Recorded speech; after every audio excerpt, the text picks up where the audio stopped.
মৰমৰ ছাত্ৰ-ছাত্ৰীসকল তোমালোকক মোৰ চেনেললৈ স্বাগতম জনাইছো।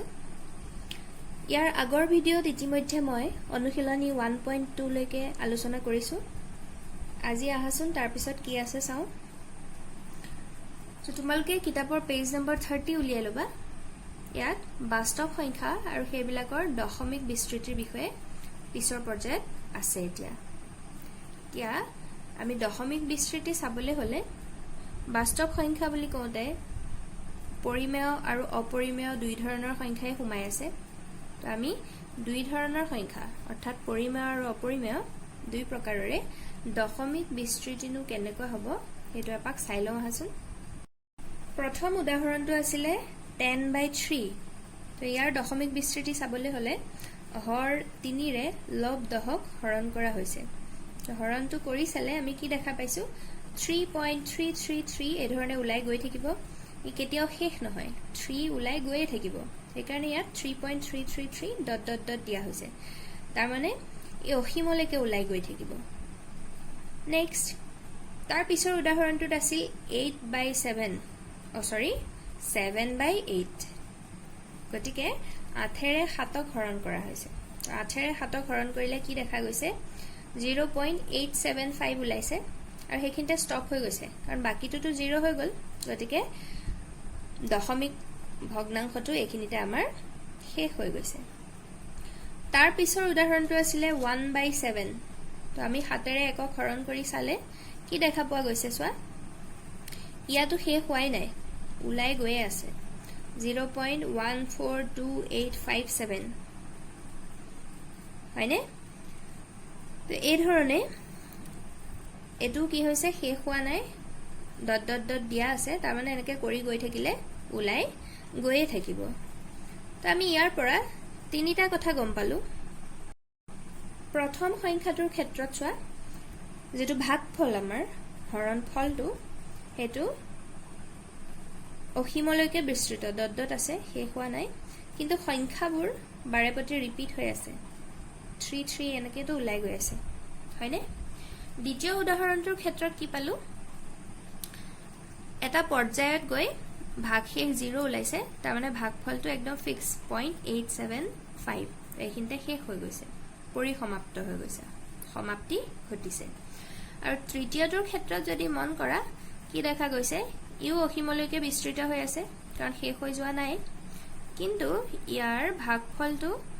ৰিপিট হোৱা নাই, বেলেগ বেলেগ সংখ্যা ওলাই গৈ আছে। আমি এই তিনিটা কথা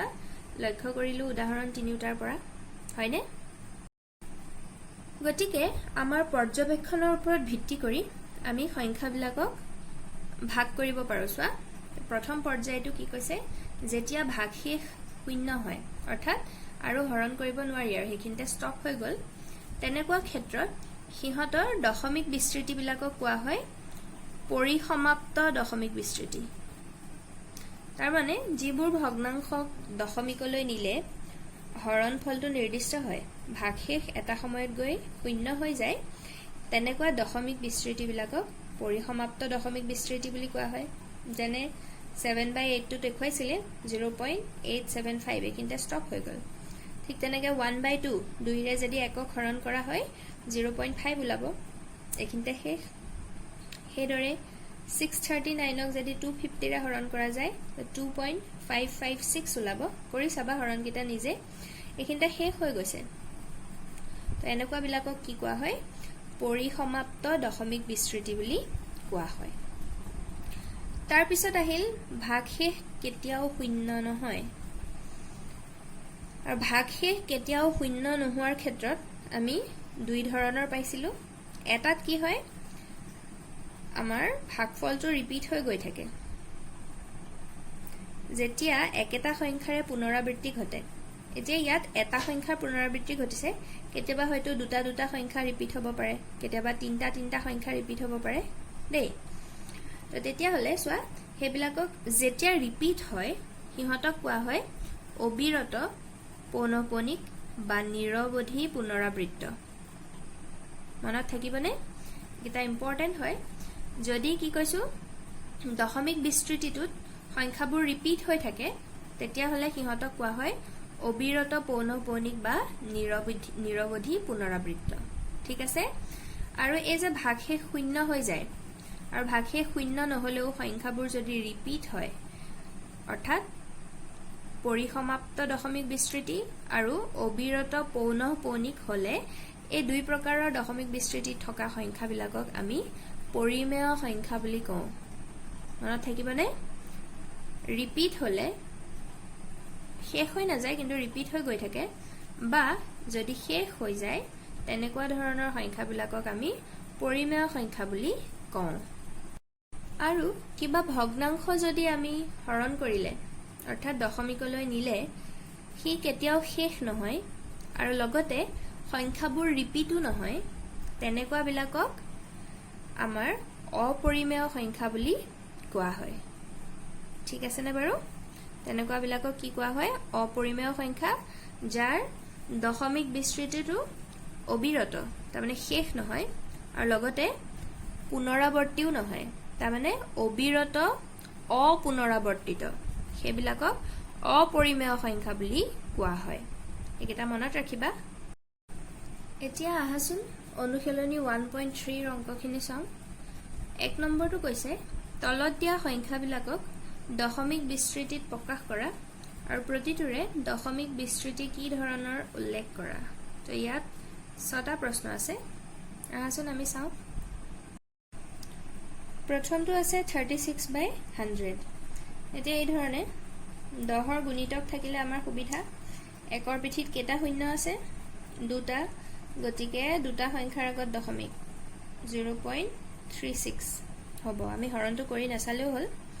বা কাৰোবাৰ যদি ডাউট থাকে হৰণটো কৰি চাবা 0.36 এ ওলাব আনসাৰ ইয়াত কি দেখা গ'ল এইখিনিতে শেষ হৈ গৈছে তো আৰু একো ওলাই গৈ থকা নাই পিছফালে এনেকুৱা বিলাকক কি বুলি কয় দশমিক বিস্তৃতি পৰিসমাপ্ত দশমিক বিস্তৃতি হয়নে আমি সমান চিন দি লিখি দিলে হ'ল পৰিসমাপ্ত দশমিক বিস্তৃতি হৈছে নেক্সটটো চাওঁ সো 1/11 তো এতিয়া আমি 11ৰে একক হৰণ কৰি চাব লাগিব তো মই এইখিনি সাইডতে হৰণ কৰো 11ৰে হৰণ কৰিম কাক একক হৰণ কৰিম এতিয়া 11ৰে একক পাৰিম জানো হৰণ কৰিব যেহেতু 1টো সৰু 11 ডাঙৰ গতিকে আমি দশমিক দিম তো ইয়াত শূন্য এটা আহিব 10 হল 10টো আকৌ সৰু হৈ আছে হয়নে তো চোৱা এটা 0 বহাম আৰু ইফালে আৰু এটা 0 হ'ব ধৰিব পাৰিছানে নে খেলিমেলি লাগিব কিছুমানৰ মই আকৌ এবাৰ কৈ দিছো প্ৰথম আছিলে 11 ডাঙৰ 1 সৰু তো একক 11ৰে হৰণ কৰিব নোৱাৰি তাৰ কাৰণে দশমিক দিলো দশমিক দিয়াৰ লগে লগে এটা শূন্য আহিল 10 হল 10টো আকৌ 11তকৈ সৰু তো ইয়াৰ ওপৰত আৰু এটা শূন্য বহিব তাৰ লগে লগে এটা শূন্য নামি আহি এটো কি হৈ যাব 100 হৈ যাব ঠিক আছে তে 11 9 গুণ কিমান হ'ব 99 তে 1 বাকি থাকিল এতিয়া নেক্সট আৰু এটা শূন্য নামি আহিব তে 10ক আকৌ 11ৰে যাব জানো না যায় তো ওপৰত 0 হ'ব তো ইফালে আৰু এটা 0 হৈ 100 হ'ব আকৌ 9 বাৰ যাব 99 আকৌ 1 বাকি থাকিল কি দেখা গৈছে ইয়াত ভাগ শেষ বাকিবোৰ ৰিপিটেশন ঘটিছে এই ধৰণে উলাই গৈ থাকিব আৰু 0909 এনেকৈ উলাই গৈ থাকিব আমি লিখিব পাৰো 0.0909 ... বা ইয়াক এই ধৰণে লিখা হয় 0.09 সো 09 টো ৰিপিট হৈ আছে তো 09 ৰ ওপৰত আমি বাৰ এডাল দিব পাৰো বা কিছুমানে ফুটো দিয়ে এটো কেনেকেও লিখিব পাৰি 0.09 দুইটা সংখ্যা ৰিপিট হৈছে গতিকে দুইটা সংখ্যাৰ ওপৰত ডট দি দিলে হ'ল মই বাৰটো বেছি প্ৰিফাৰ কৰো চকুত পৰে ডট কিটা কেতিয়াবা আমাৰ চকুত নপৰিবও পাৰে হয়নে তো যি কেটা সংখ্যা ৰিপিট হৈছে তাৰ ওপৰত এই ধৰণে বাৰ এডাল দি দিলে হ'ল তো এতিয়া এটো চোৱা এটো উলাই উলাই গৈ আছে শেষ হোৱা নাই তাৰ মানে অবিৰত শেষ নহলে অবিৰত কিন্তু ৰিপিট হৈছে নহয় গতিকে অবিৰত পৌনঃপুনিক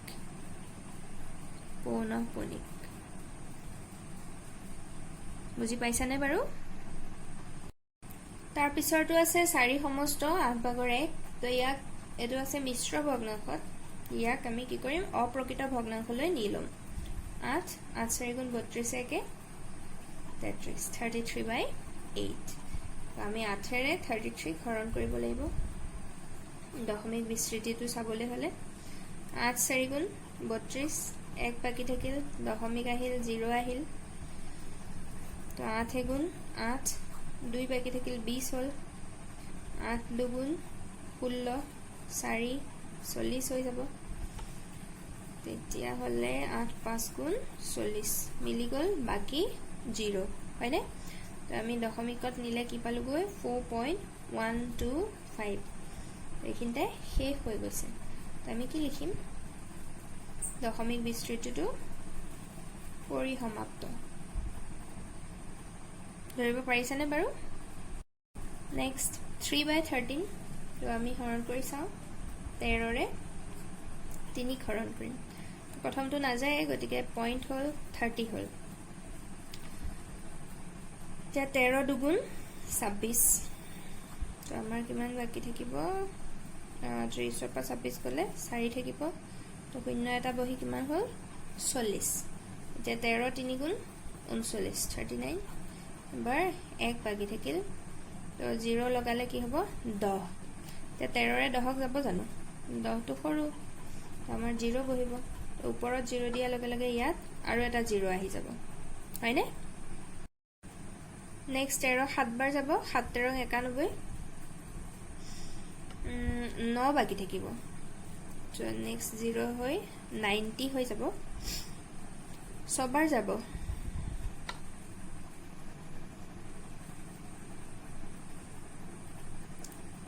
6 13 78 10 8 কুল 2 বাকি থাকিব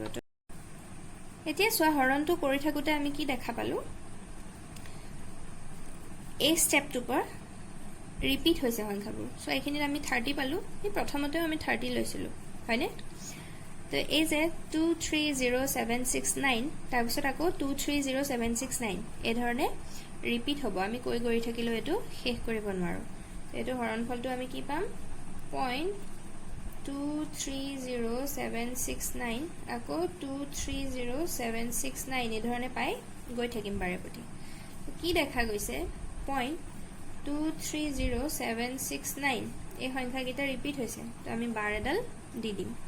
সদায় যে এটা সংখ্যাই ৰিপিট হ'ব তেনেকুৱা নহয় কিন্তু দেই কেইবাটাও সংখ্যা একেলগে ৰিপিট হ'ব পাৰে যেহেতু শেষ নাই গতিকে অবিৰত আৰু সংখ্যাবোৰ ৰিপিট হৈছে গতিকে অবিৰত পৌনঃপুনিক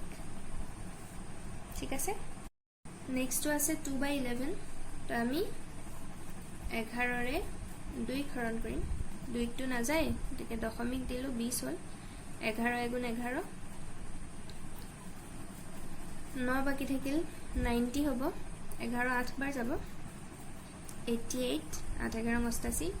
2 বাকি থাকিল আকৌ 20 হল 11 গুণ 11 আকৌ 9 হল 90 11 8 গুণ 88 আকৌ 2 বাকি থাকিল দেখা পাইছানে বাৰু ৰিপিট হৈ আছে এটো কি পাম 0.1818 একে পাই গৈ থাকিম ইয়াক লিখিব পাৰি 0.18 বাৰ কাৰণ 1 আৰু 8 টো ৰিপিট হৈছে তো এটো কি পালুগৈ আমি অবিৰত পৌনঃপুনিক বুজি পাইছা নিশ্চয় তাৰ পিছৰটো আছে 329/400 এতিয়া এটো ডাইৰেক্ট 4 হৰে 329ক হৰণ কৰাৰ আগতে অকণমান বেলেগ এটা টেকনিক ব্যৱহাৰ কৰোছোৱাচোন ইয়াক 329/4 * 100 বুলি লিখিব নোৱাৰোনে 4 * 100 400 তেতিয়া হলে সোৱা মই 329ক 4 দি হৰণ কৰিলেই হল 4 ৰে 329ক হৰণ কৰিম 4 8 গুণ 32 9 নামি আহিল 4 দুগুণ 8 1 হল 0.10 হৈ গল 4 দুগুণ 8 2 বাকি থাকিল 20 4 5 গুণ 20 বাকি 0 329/4 একন আমি কিমান পালো 82.25 আৰু তলত 100 এটা আছেই নহয় হেতু কথা পাহৰিলে নহব কিন্তু এতিয়া একৰ পিঠিত দুটা শূন্য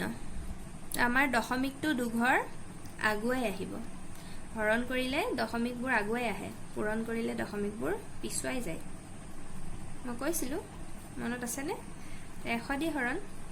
একৰ পিঠিত দুটা শূন্য দশমিকটো দুঘৰ আগুৱাই আহিব আমি পামগৈ 0.8225 এইখিনিতে শেষ হৈ গৈছে তো আমি কি পালোগৈ পৰিসমাপ্ত দশমিক বিস্তৃতি গম পাইছানে বুজি পাইছা নিশ্চয় নেক্সট 2 নম্বৰ প্ৰশ্নটোত কৈছে তোমালোকে জানা যে 1/7 = 0.142857 বাৰ তাৰ মানে এই 142857 এটো ৰিপিট হৈ থাকে অপৰিসমাপ্ত পৌনঃপুনিক দীঘলীয়া হৰণ নকৰাকৈ 2/7 3/7 4/7 5/7 আৰু 6/7 ৰ বিস্তৃতি দশমিক বিস্তৃতি কি হ'ব ধাৰণা কৰিব পাৰিবানে যদি পাৰিবা কেনেকৈ তে আমাৰ হৰণ নকৰাকৈ একেটাৰ ভ্যালু উলিয়াবলৈ দিছে তো একেবাৰে ইজি প্ৰসেস আমাক 1/7 ৰ ভ্যালুটো দি দিছে 0.142857 বাৰ তো আমি প্ৰথম উলিয়াবলৈ দিছে কি 2/7 এতিয়া চোৱাচোন ইয়াক আমি এই ধৰণে লিখিব পাৰো 2 * 1/7 2 গুণ 2 কৰিলে 2/7 ঘূৰাই পাম তেতিয়া হলে 2 এই 1/7 ৰ মানটো বহাই দিম এতিয়া 0.142857 বাৰ তে আমি 2 ৰে পূৰণ কৰি দিলে এনসাৰটো পাই যাম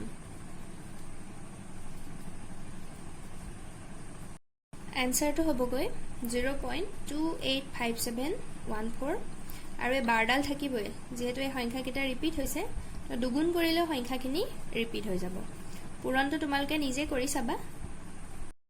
ঠিক একে ধৰণে আমি 3/7 উলিয়াব পাৰো তো তাক কেনেকৈ লিখিম 3 * 1/7 1/7 ৰ মানটো বহুৱাই দিলো তাক 3 ৰে পূৰণ কৰিলে আমি পাম 0.428571 বাৰ ঠিক আছে ঠিক সেই ধৰণে আমি 4/7 5/7 আৰু 6/7 ৰ ভ্যালুবোৰ হৰণ নকৰাকৈ উলিয়াব পাৰো ঠিক আছে আজিলৈ ইমানেই থ্যাংক ইউ